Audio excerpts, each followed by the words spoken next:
Thank you. Okay, so for next week, we're going to read book 3, chapters 7 and 8.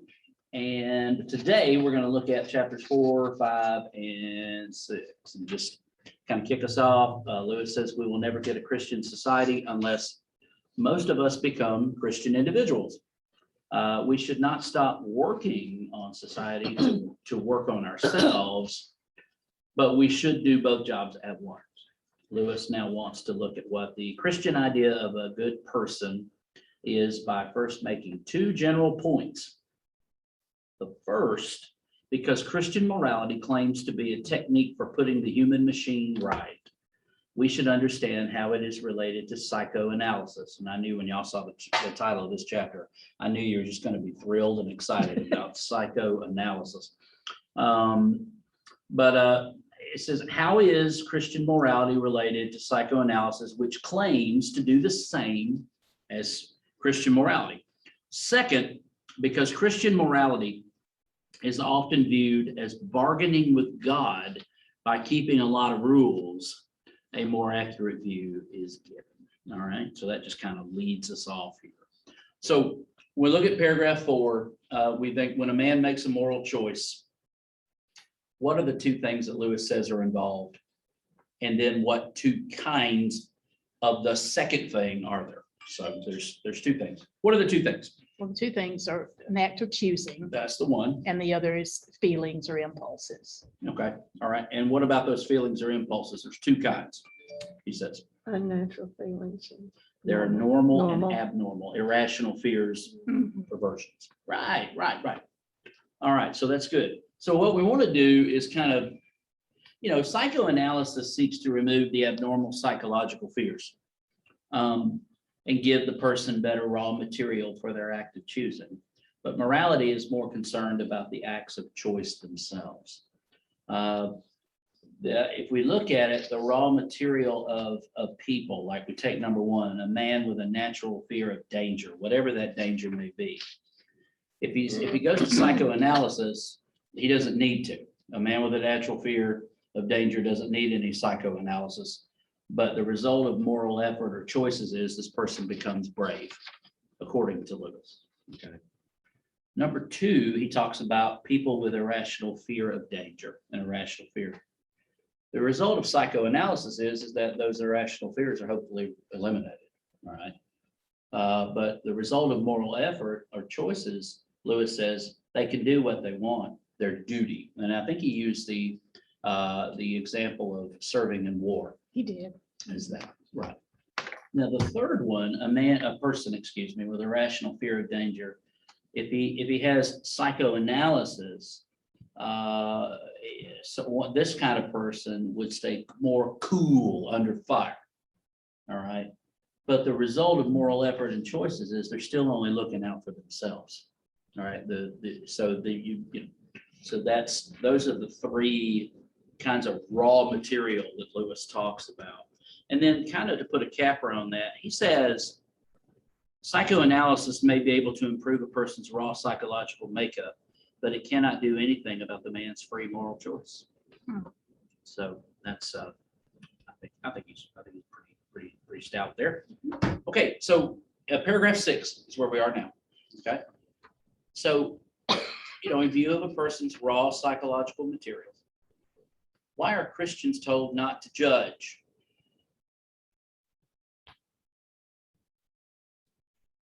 Lest you be judged.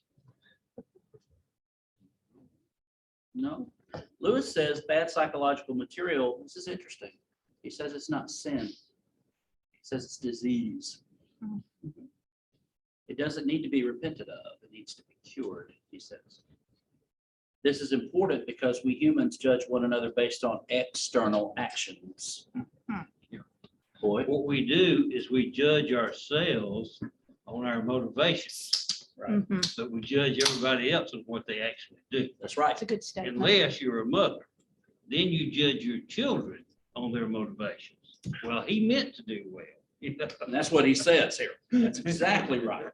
That's exactly Marie was right. always, no matter what Scott and Brett did, Oh, yeah. they meant to do well. When you he know? gets Yeah. over into Same the, thing with the grandkids. yeah, and when he gets over into Christian marriage, this is exactly what he says. He says, in the discussion of the male as the head or whatever, he says that very thing. He says, because women wives are, he says, are more apt to do that very thing right there. Not stand up and say, well, they meant to do good and stand up for the family. So I think that's absolutely right. Yeah. He says humans judge one another based on external actions, but God judges based on moral choices, not the raw material. So that's important, I think. Okay, paragraphs 8 and 9. Rather than bargaining with God. Oh, I got to back up. I'm sorry. Back up to paragraph 7. This is an interesting, I found this really interesting. Where does most of a man's raw psychological material reside? And what will happen after he dies? It is weird. Yeah. He says, most of man's raw psychological makeup is probably due to or residing in his body. The real central man, the part that chooses, will stand alone when he dies and his body falls off. Now that's interesting. He'll stand alone. I can't remember, but it seems like, and I don't remember now whether it was Jewish theology or not theology, but philosophy, I guess. Yeah. Jewish or Greek one. I think the Jews, there was no soul. And so to them, the final resurrection, it would be a bodily resurrection and you would be back to who you were. But I can't remember where the argument was where did the soul reside? Mhm. And most of us in modern times consider it to be the brain. And in previous times, they considered it to be the heart Or the liver. or the liver. That's right. But, Yeah. so the question, as he puts it though, Mhm. is that the psychoanalytical problems that you have, or whatever they are, Right. those are neurotic Right. things. That he says they're in the body, as opposed to being, and I guess if they're in the brain, they're in the body. The body, the brain Sure. will die when we die. Right. But it's a weird kind of thing that your neuroses are separate from you. Yeah. That's something. I think what he means is that everything imperfect will fall away from us and we will stand before God. Our true motives will be what is left for God to judge. And I think that's part of what he is saying here. I'm not saying he's correct. I'm just saying I think that's part of what he's saying.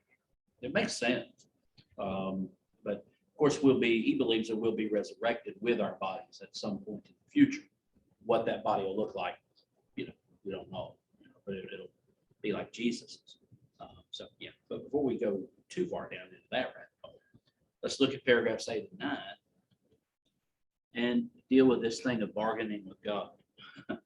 Rather than bargaining with God by keeping a lot of rules, how does C.S. Lewis view the process of Christian morality?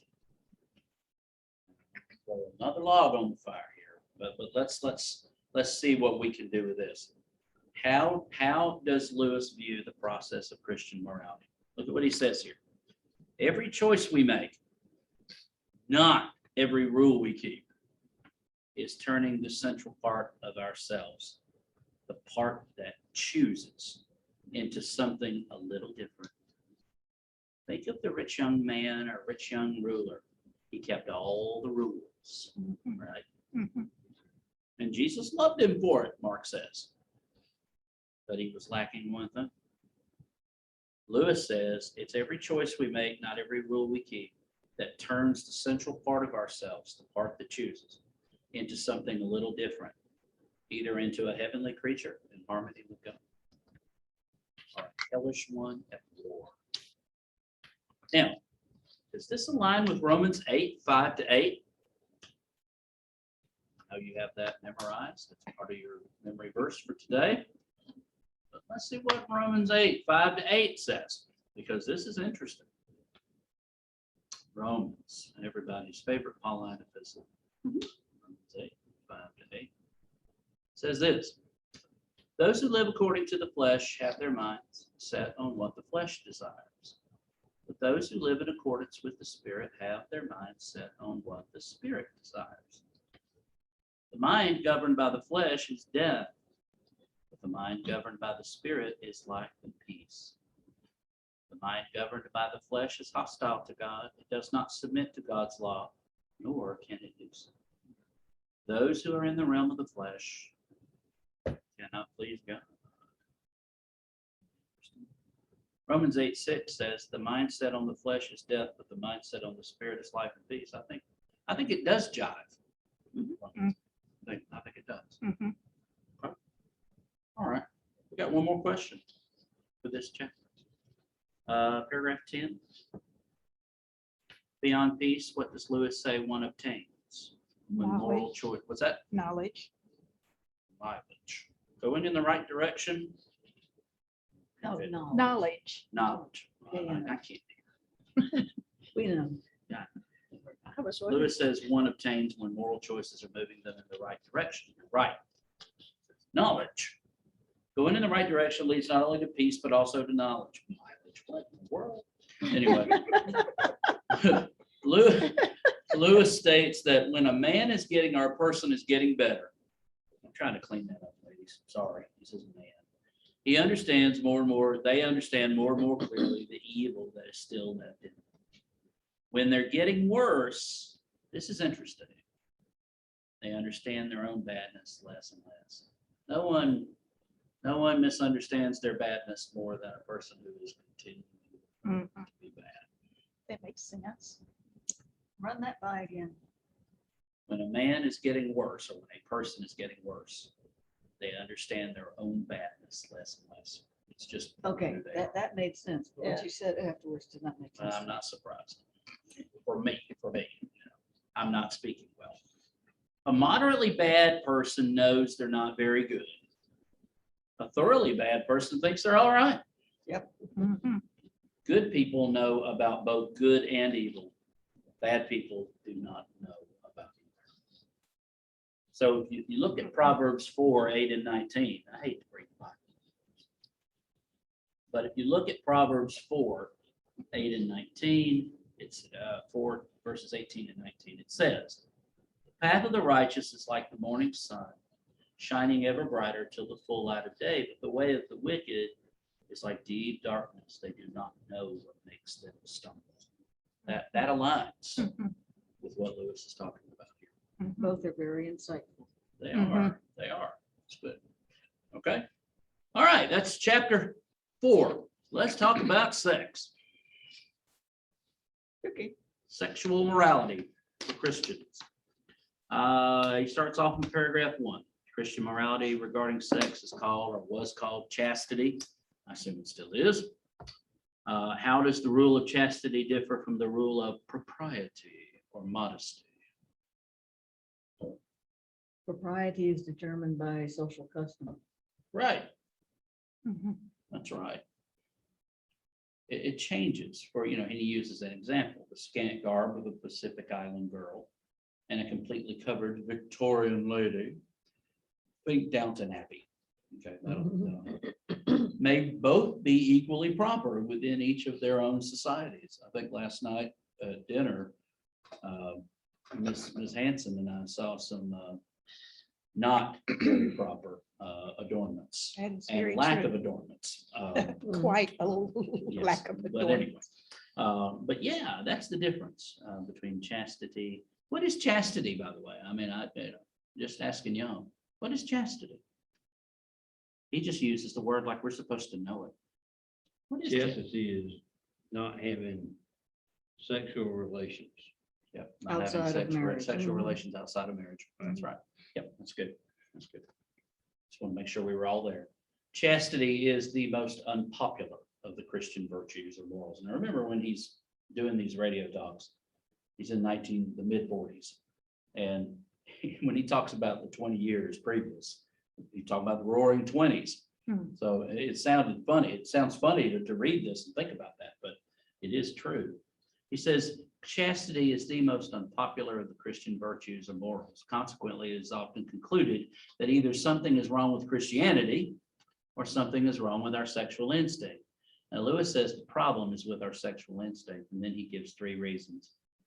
There's paragraphs 2 through 6. The first is the biological purpose. And he uses food as an example. He says if one was to eat whenever he felt like it, he might eat enough for 2, but he certainly would not eat enough for 10. But if a healthy younger man pandered to his sexual appetite, he might populate a small village.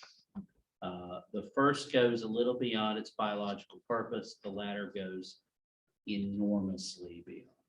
Okay, so biological purpose is the first thing. The second is the sexual versus the food appetite.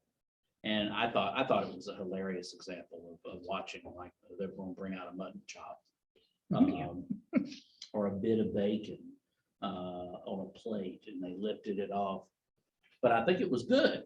You can get a large audience together to watch a striptease where a girl undresses, but where would you be able to find a crowd together to watch a cover slowly being lifted off a plate to reveal a mutton chop or a bit of bacon? You'd only be able to find it somewhere where something had gone wrong with the attitude for food, with the attitude for food, appetite for food. But where do you find a place where something has gone wrong about the appetite for sex? All around us. That's what he says. Mhm. Yeah. Then the third one is perversion and propaganda. We find very few people who do things with food other than eat it, because perversions of the food appetite are rare. But perversions of the sex instinct are numerous, and unfortunately, for years, we have been sold the propaganda that our sexual desire is no different than any other natural desire. Our sexual desire has come to be such a mess because it was hushed up with morals. It is even more unhushed today than it was when Lewis wrote. But the mess is on the worse. I think, Carol, if I may, use the example that you told me that in your house, it was never discussed. I mean, we didn't talk about where the babies came from. When I or grew anything. up, no, No. You got Mhm. that right. no. Hushed. In fact, I was 12 years old when my mom got pregnant with my brother. Yeah. And mom was talking to people one day, and I'm 12 years old, and she said, I'm She PREGNANT. spelled it. Mm. I mean, that's, And you could spell, but oh, And that's the Yeah. path we need to hold up as a shining example of what we ought to be. I have a friend who, Well, when she got married, she was raised on a farm. But when she got married, she suddenly discovered that that's the way people made babies too. yeah. yeah, it was never, anything was never discussed with us about what to expect when we got older or as teenagers, or that just was not, Oh, for the glorious good old days. that was just not, yeah, but Saw the stork flying in from Athens, another baby. There you go. There you go. You never knew where it was going to land. There I you grew go. up I mean, very sheltered as far as life Overprotected. goes, For is sure. One concerned. thing about Lewis is he has predilection for using the word for perverted and perversion. That seems to be like an ongoing thing. In the previous chapter, he used it 3 times. Now he used it, he'll use it again. Yeah. Later on. Yeah. I am reminded that when preachers preach against a particular sin constantly, Yeah. they're usually guilty of it. Yeah. Themselves. And it's like if you condemn something strong enough, your subconscious will make you overcome being that yourself. But you do, like, remember Haggerty out there in Colorado, and Jimmy Swaggart, all these people. All you gotta do is watch them preach on what they preach and then wait a few months and then they're gonna, turns out they do it. It could be, very much. Question 3. I'm going to turn it positive now. Lewis makes 3 positive points about Christianity and sex. The first one is, many older Christian teachers felt that if man had not fallen, sexual pleasure would, instead of being less, actually have been greater than it is today. That's the first thing. The second thing he says is Christianity is almost the only great religion to completely approve of the body, to believe matter is good, and to acknowledge even God took on a body, and to be assured that someday in heaven we will have a body given to us. And then the last thing he says here is more than any other religion, Christianity has exalted marriage, and we'll get to that soon. And nearly all of the greatest love poems throughout the world have been written by Christians. Hmm. So That's that, all that we've read anyway, right, all exactly. that he read. He didn't read any of them in Sanskrit or whatever the other. Yeah, what happened to the Song of Solomon? Excuse me, I don't know. I think it's still it there. wasn't written by a Christian. Right. Well, lest we keep kicking C.S. Lewis down the road. There you go. But I do want to kick him one more time. Yeah, well, none of us have any. If man had not fallen, Yeah. would we even exist today? Oh, Or would it still just What do you be think, 2 Ken? people in the Garden of Eden? be really old. I don't know. I don't have a clue. That's So good. if Lewis is right, that sex would have been even heightened if man had not fallen. Yep. Then it leads to be then that their sex would not have led to procreation. I don't know. In the Bible, didn't it say, didn't God tell Adam to replenish the earth before the, kicked out of the garden? Mhm. The command to multiply and fill the earth comes after the curse. That's good. All right, number 4, the warped organisms we have inherited from our ancestors are the constant targets of propaganda in favor of unchastity. Why? Because people make money by inflaming our sex instinct. Sex sells, it can sell anything. And a man is, a quote, a man with an obsession, or a person with an obsession is a person with very little sales resistance. And that's true. You know what I mean? That's true. All right, number 5, 3 reasons. 3 reasons are given why it is difficult to desire, much less achieve complete chastity. And Lewis gives responses to this. And in paragraph 10, he says, number 1, it's natural. He said, this is a lie from the devil. Our warped natures and propaganda. If we give into all our instincts, we would self-destruct with disease, jealousies, lying. Real happiness and health in this world requires some self-restraint. The other one is it's impossible. Chastity or any practiced virtue is difficult, but it trains us in habits of the soul, which in turn cures our illusions about ourselves and teaches us to depend on God. Now, no, the third one is it's repression, and this is the big one for today. No, he says it is suppression or conscious resistance to sexual instinct. Repression means it is subconscious or unknown. Virtue, even attempted virtue, brings light. He says indulgence brings fog. So I think those are kind of the 3. It's difficult to desire, much less achieve chastity, and we're having and have had all sorts of issues in the Roman Catholic Church with it's not chastity, it's celibacy, and withholding that, and I don't need to rehearse any of that. And before we kick the Roman Catholics down the street, it's just as prevalent and just as awful in the Protestant churches as well. It just, we have a tough time with that. Final question for chapter 5 is Lewis's final point. It's paragraph 14. What's his final point about sex? Sins of the flesh and the center of Christian morality. What does he say?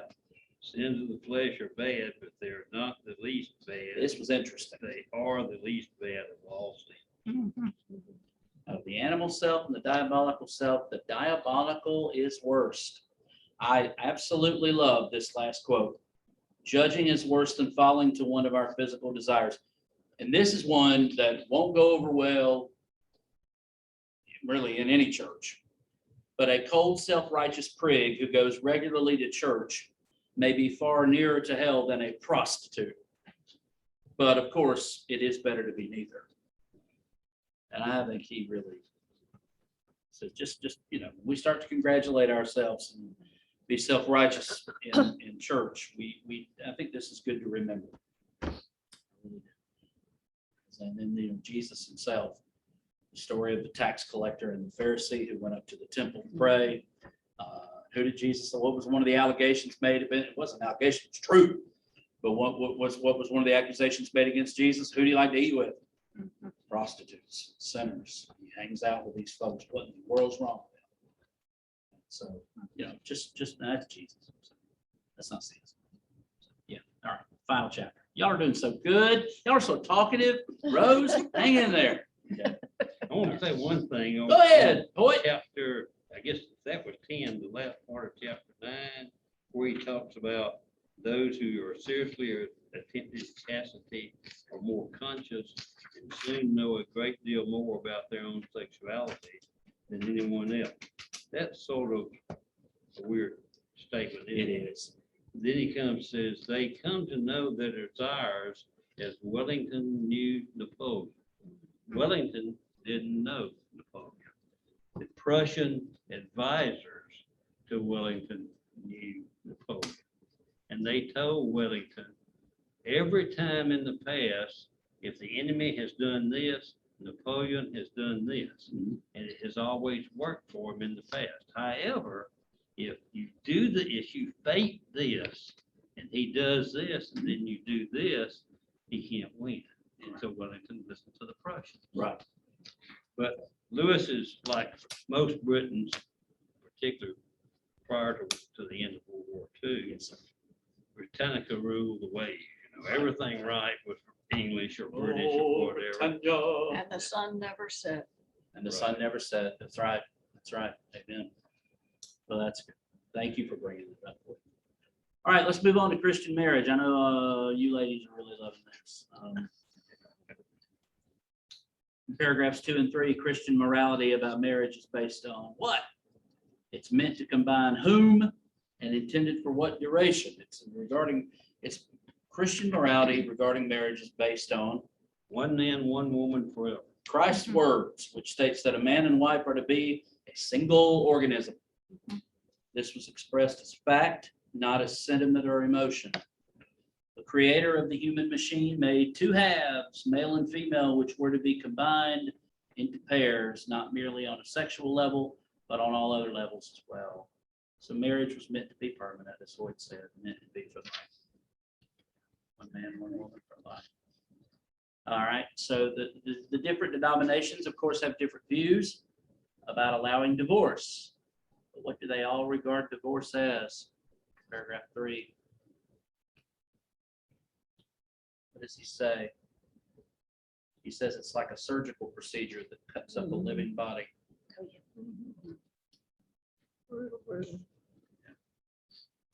And then marriage vows are promises. If people do not believe in permanent marriage, Lewis says it's better for them to live together unmarried. Yep. Why? So they don't have to break any promises. Yeah, they're not liars. You ever thought about that? Yeah, promise should be treated as sacred. Till death do us part. There's been a lot of lying going on wedding days. And I'm staying right here, you know, I mean, he Well, said, I have been married for 61 years, but I can say. no, you haven't I yet. was- That's I was tomorrow, married man. when I was 18 years old, and I made up, we had that old kind of vows, where, Mhm. you know, obey and all that kind of stuff. Amen. But Obey. I did not fully know No, what I was saying. As a matter of absolutely fact, not. we didn't have a rehearsal. Okay. when I heard those, it was the first time that I may have been to weddings and never paid any attention. It was the first time I used to repeat it because that was what I was supposed to That's do. right. That's right. And it didn't seem like a bad idea, No. but I certainly was not, like today, I would undergo something like that very, very differently than I did. then. Sure. Mhm. Craddock in teaching preachers. And Marie's only 12, so that's. Right. Yeah, right, right. She'll appreciate you saying that. You know, Craddock said one time, you know, the trip is not made until one reflects on it. He talked about his wedding day. He said, yeah, I said all the right words, but what was I thinking about that day? All right, stand in the right place, say the right thing at the right time. Don't pass out. Get this over with so we can leave. He said, but I've been spending the rest of my life uh, thinking upon the words, I will, and what that means. So I think that's good. I think that's an important reminder here. Marriage vows and promises. Keeping a promise or being honest, as discussed in other chapters, involves the virtue of justice. However, to some, the solemn public vows of marriage made in a church are a mere formality done largely to gain what Lewis says, the respectability that is attached to marriage without intending to pay the price. Yes, Wow. indeed. And then Lewis, of course, says, if people do not believe in permanent marriage, it is perhaps better that they should live together unmarried, that they should make vows than that they should make vows they do not intend to keep. He says, one fault is not mended by adding another. Unchastity is not improved by adding perjury. Wow. Well, next time you go to a wedding, I hope this rings in your, and I hope that, they better be telling the truth, no perjury. It's not that they make them that not intending to keep them, Yeah, is that I think at that particular point in time in most marriages, the people do intend to keep them, but they Yeah. don't think of the significance. that's right. The long-term, long-run significance of it. I'm sure there are some people who make them not intending to keep them, Right. but I don't think most people do. All right. Question 4 here. Passions lead to promises, but passions are short-lived, whereas promises are not. He gives us some good reasons why two people should stay together even when passion has faded. This is one, they provide a home for their children. I read that and I started thinking about that song. I think it's Hank Williams Jr. back in '72. Divorce or destroy. We live together for the children. But soon the kids will be grown and be gone. And I said, oh boy, but it is one reason to stay together, provide a home for the children. 2, it protects the woman physically, emotionally, and financially. Well, back then, when he gave this, he was right. That's right. Mhm. So it protects the man too, but that's another story for another time. Gotcha. 3, it goes beyond the good of being in love to the better of a deep unity, Yes. to beyond mere feelings into that which is maintained by the will, strengthened by habit, and reinforced by grace from God. Now, Lewis admits up front that you shouldn't even really have to listen to me talk about this because I'm not married. He would get married. And the death of his wife would absolutely devastate him a little bit later on. But Joy was his wife's name. What was the name of the movie? Oh, gosh. Anthony Hopkins played Lewis. Shadowlands. Shadowlands. Shadowlands, yeah, Shadowlands. And Anthony, he did a good job. Good book. Yeah, it is a good book too. All right. Apart from what novels and films tell us about being in love, what point is Lewis trying to get across about Christ saying, a thing will not really live until it first dies? I like what he says here. He That's says probably it the best part of everything he said. gives way to a quieter interest and happiness that follows. And I think that's something that marriages that go the distance, that's one of the things that absolutely happens. that there's this quieter interest and, that happiness. that follows. All right, I think we've only got 2 more questions. Yeah, no, just one, actually. Here we go. All right, so the last thing we'll say about marriage is beyond the Christian idea of the permanence of marriage, there is one further and even more unpopular doctrine, Carol: submission. How does Lewis explain the need for a head? And if a head, why the man? And then I'll end it with this. Do you agree with him? He points out that when 2 individuals are not in agreement, they either must separate or one must decide the issue. This head must be agreed upon. It kind of, before an impasse of disagreement arises. Having the head, therefore, maintains the permanence of the marriage. The idea of man as the head, you could certainly read the Bible from a certain perspective and say that God made it that way. You could also do biology. Yeah, biology as well. Lewis states that it is not natural or flattering for a woman to be the head. The man shrinks from his God-given position to a less manly status. Now, we could talk about that. Lewis also feels the man is more connected to the outside world, whereas, as Hoyt said earlier, a woman is fighting for her children. The man is fighting against the world. And again, context is king, of course. The timing of these talks and the writing certainly comes into play. A lot of things have changed now. Lewis lived in a world where the women, their work was home. Their work was mainly taking care of the family, and it was work. I mean, it was. I never want to say, "Oh, I just stayed at home." Yeah, don't say that. That they were their home. Their job was their work was taking care of the family. But would you agree with him? I mean, we'll end it here. Do you agree with his reasons? The headship. I think I sort of do, Okay. and it's hard to say that, but I sort of do say that. Uh-huh. The thing that Lewis is, he in here chides us for our concept of what marriage ought to be, because he says we get it from books and movies and things of that sort. Sure. He got his analysis from books and movies and things of that sort. What he says in this chapter is not from experience. The only experience that he had in this chapter was where he observed a woman who said about another woman, she shouldn't be taken, she's sort of above herself or something. I think in this chapter, I think in these 3 chapters, Lewis is in over his head and that's a phrase only people of our generation use. And Sure. Right. the younger people say out in front of their skis. But Okay.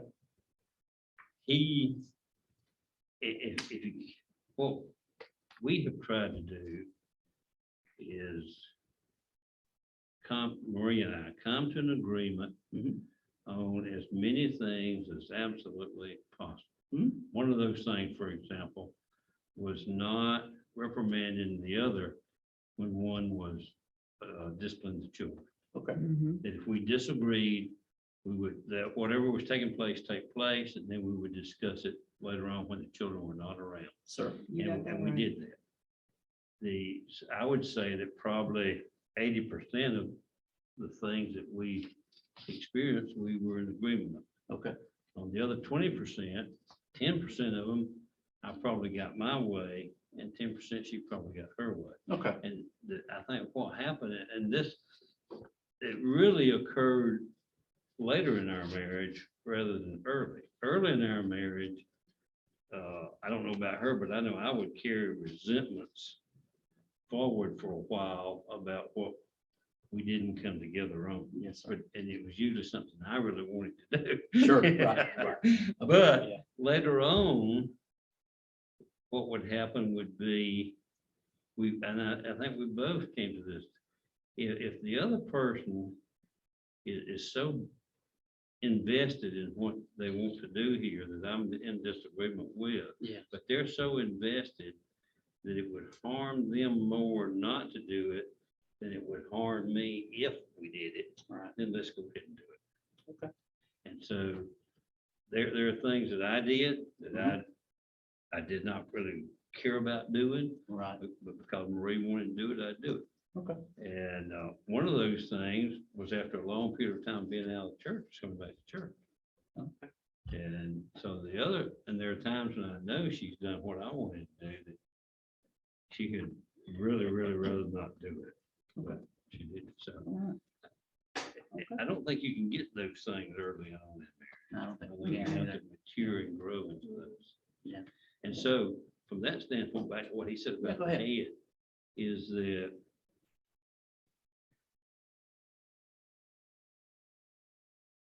probably his best argument about the head Yeah. was really a social thing. Sure. If we were in Tibet, Mhm. it would be an entirely different thing. Sure. Over there, I don't know what the opposite of polygamy is, Mhm. but over there it's one woman with multiple husbands. Okay. And so the woman is actually the head of the household. Certainly. That sounds like a lot of trouble. Right here. Book your flight. Yeah. Yeah, that's right. All right. Well, thank you all for walking with me through these chapters. We move on to chapter 7 and 8 of book 3 for next week. Rose, thank you so much for being with us today.